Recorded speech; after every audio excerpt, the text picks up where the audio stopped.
आपकी अदालतमध्ये सुपरस्टार शाहरुख खानवर आरोप आहे की हे एरोगंट आहे.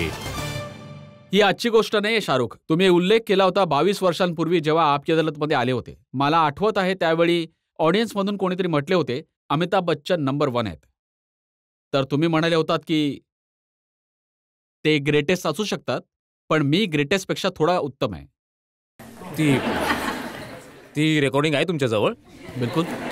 नाहीतर मी नाकारलं असतं.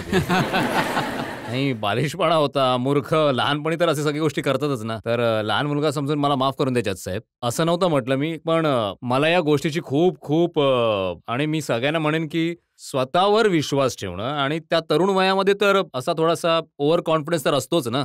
आणि माणूस चुका करतो आणि खूप जरुरी आहे की स्वतःवर कॉन्फिडन्स ठेवणं. आता मला माहिती आहे की मी किती चांगला ऍक्टर नाहीये. तेव्हा मला थोडी येत होती ऍक्टिंग. जेव्हा कमी येत असतं आपल्याला तेव्हा वाटतं की खूप खूप सारं येतंय. आता मला 25 वर्षानंतर मला समजलंय की मला मोठ्या ऍक्टर्सची किंमतच नाही समजली कारण की माझ्यात तितकी समजदारी नव्हती. जर मी तसं म्हटलं असेल तर ते कदाचित मी लॅक ऑफ एज्युकेशनमुळे म्हटलं असेल. तुम्ही हे पण म्हटलं होतात की जेव्हा मी कोणा डायरेक्टर सोबत काम करतो तेव्हा मी आपल्या अटींवरती काम करतो. मी त्यांना असं सांगून देतो की खटिया सरकाई देव माझ्याकडून नाही होणार. हो, ते ते ते ते तर ठीक आहे ना. म्हणजे माझ्या म्हणण्याचा अर्थ असा की खाट सरकवायची काय गरज आहे, सोबतच झोपूया खाटेवर. नाही म्हणजे मी खूप काम करतो. मी खूप प्रेमाने काम करतो. आता सुद्धा माझ्या कंडिशन्स आहेत. मी जे पण डिरेक्टर आहेत त्यांना सांगतो की यार माझ्याशी प्रेमाने वागा, मला रागवायचं नाही, वेळेवर नका बोलू आणि एकदम लहान मुलासारखं ट्रीट करा. तर तो ॲरोगन्स नाहीये, तो माझा पोरकटपणा आहे. आणि 50 वर्षांच्या वयामध्ये सुद्धा मी थोडा बालिश आहे, म्हणजे पोरकटपणा आहे माझ्यात. आता पण तुम्ही मानता की जर सगळ्यात मोठा आहे तर तो शाहरुख खान आहे? हे तर दुनिया मानते तर मी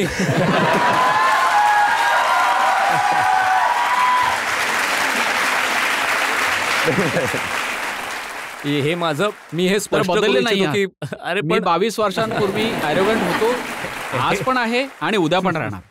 हे असं नाहीये माझं. मला आता हा माझा सेन्स ऑफ ह्युमर आहे. मी मनापासून नाही म्हणत आहे. पण जे खरंय ते खरं आहे.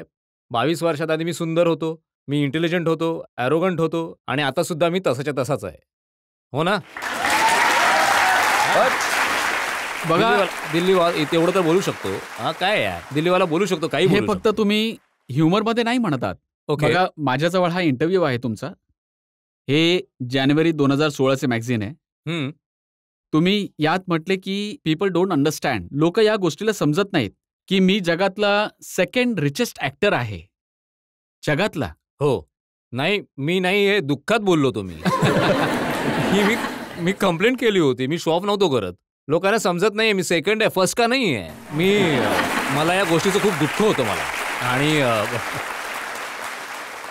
आणि खरी गोष्ट ही आहे की खोटी इन्फॉर्मेशन आहे. मी तुम्हाला एक छोटीशी गोष्ट सांगतो की जेव्हा ही न्यूज आली होती तेव्हा माझी फिल्म हॅपी न्यू इयर आम्ही बनवत होतो आणि आम्ही क्लायमॅक्सचा सेट लावत होतो. आणि मी एक खारदांडा एक जागा आहे मुंबईमध्ये आमच्या ऑफिसकडे.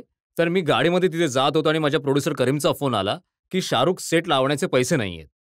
तर मी म्हटलं यार काही माहिती काढा, काही लग्न व्हायचं फंक्शन असेल तर नाचून येतो. सेट लावण्याचे पैसे नव्हते. मी खरं सांगतोय, खूप मोठा सेट होता हॅपी न्यू इयरचा. क्लायमॅक्सचा पूर्ण दुबईचा सेट लावला होता. तर मी म्हटलं पैसे नाही, काही करावं लागेल, 12 दिवसांच्यात पेमेंट करायचं होतं. तर मी म्हटलं यार काही असेल, कोणतं फंक्शन असेल, काही असेल, एक अवॉर्ड फंक्शन असेल, मी डान्स करून कमवून घेतो. तर मग आम्ही त्या कामात लागलो. तर कामात होतो तर मी ट्विटरवर वाचलं या अवस्थेत जेव्हा माझ्याकडे पैसे नाही आहेत की Shahrukh Khan is the second richest actor in the world.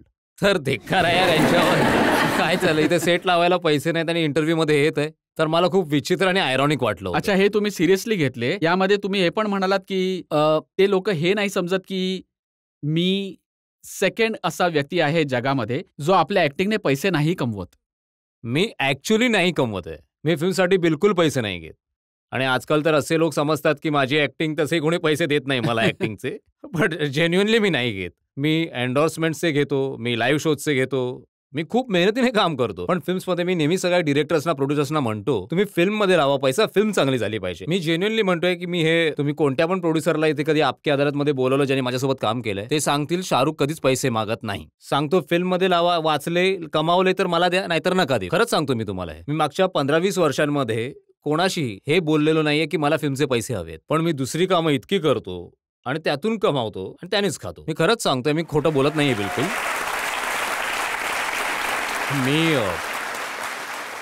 मी चांगल्या फिल्म केल्या आहेत, वाईट फिल्म केल्या आहेत, पण मला जेन्युअनली असं वाटतं की माझ्यासाठी फिल्म बनवणं एक पूजा आहे, माझ्यासाठी पुण्यकर्म आहे ते. तर मी खूप त्याच प्रकारे पण धंद्याच्या पद्धतीने फिल्ममध्ये काम करत नाही. मी बाकी सगळ्या गोष्टी बिझनेसच्या पद्धतीने करतो, पण मी फिल्म्समध्ये काम जेन्युअनली पैशासाठी नाही करत.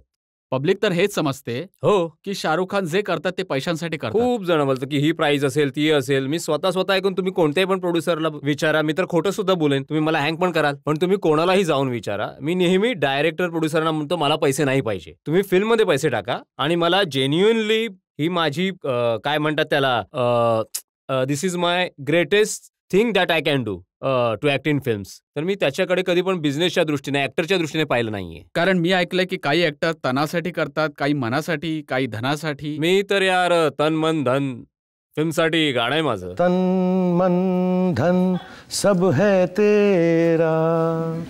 हे मी कोणा मुलीसाठी गात नाहीये, फिल्मसाठी गातो. बिन तेरे क्या है मेरा, खरोखर रात दिन तेरे गुण गाता हे रहो. मी फिल्मसाठी करतो. प्रत्येक मी तनाने, मनाने, धनाने. जर मी असंच करत राहिलो तर एक दिवस मी फकीर बनून जाईन.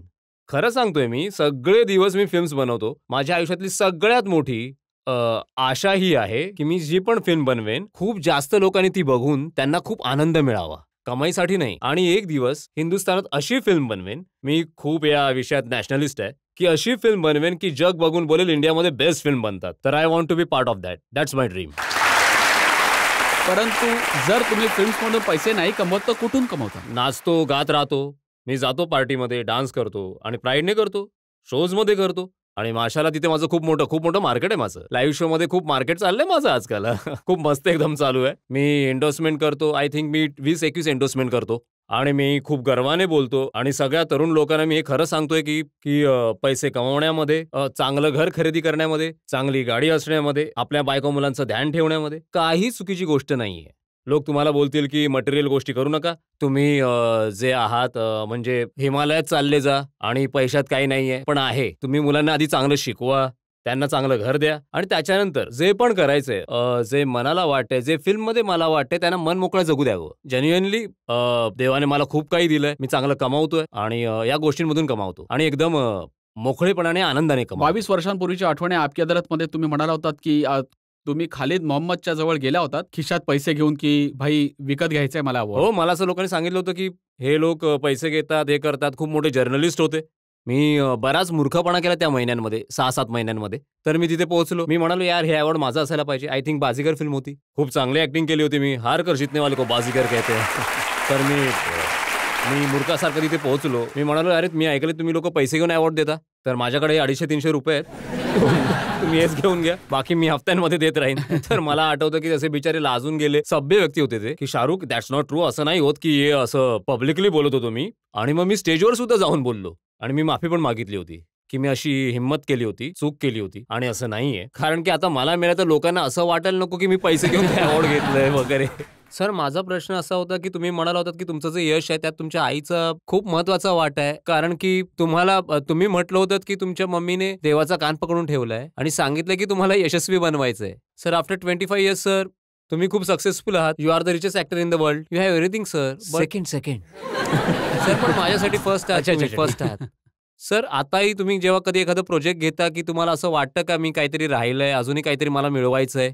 ॲब्सोल्युटली. मी एक गोष्ट सांगू इच्छितो. आपण देवाने असं करू नये, खुदा न खास्ता कोणासोबतही असं व्हावं की आपण ज्यांच्यावर प्रेम करतो, आपले जे नातेवाईक आहेत त्यांचं निधन व्हावं. पण हेच जीवनाचं सत्य आहे की असंच होत असतं आणि असं सगळ्यांसोबतच होईल. माझ्यासोबत अगदी कमी वयातच होऊन गेलं. तर माझा विश्वास हा आहे की यार जाऊ दे, जर माझ्यापासून आईवडील हिरावले गेले आणि त्यांचा जीव गेला, त्यांना जायचंच होतं, तर कुठे ना कुठे एक चांगली गोष्ट ही होईल की ते आता देवाजवळ आहेत, खुदाजवळ आहेत. आता आम्ही इथे आलो तर इथे सेटिंग ठीक राहिली पाहिजे, याच्यासोबत काही चुकीचं झालं नाही पाहिजे आणि माझा खरंच विश्वास आहे. मी आज सुद्धा हफ्त्यामध्ये 1 वेळा किंवा 2 वेळा आपल्या मुलांसोबत मी घराच्या छतावर जातो आणि मला विश्वास आहे की 2 तारे माझे आई वडील आहेत. मी तिथे जाऊन त्यांच्यासमोर त्यांना रिस्पेक्ट देतो, थँक्यू बोलतो आणि माझ्या मुलांना देखील सांगतो की हे जे आहेत हे तुमचे आजी आजोबा आहेत, त्यांना नेहमी हॅलो म्हणत जा. ते मला थोडं मूर्ख समजतात या बाबतीत, पण ते बिचारे प्रार्थना करून येतात. आणि आज पण जेव्हा मी काम करतो तर मला फक्त हेच वाटतं की जितके लोक माझे फिल्म्स बघतील त्यांना आनंद मिळावा. कारण की खरोखरच जे मला मिळालं आहे, मला असं नाही वाटत की माझी तेवढी पात्रता आहे. आणि ते उद्देश मिळवण्याच्या प्रयत्नात मी आयुष्यभर काम करीत राहीन, की एक दिवस मला असं वाटेल की मी इतकं चांगलं काम केलंय की तुम्ही लोकांनी एवढं जे प्रेम दिलंय त्या प्रेमाचा खऱ्या अर्थाने मी लायक आहे. That's the only reason I work now.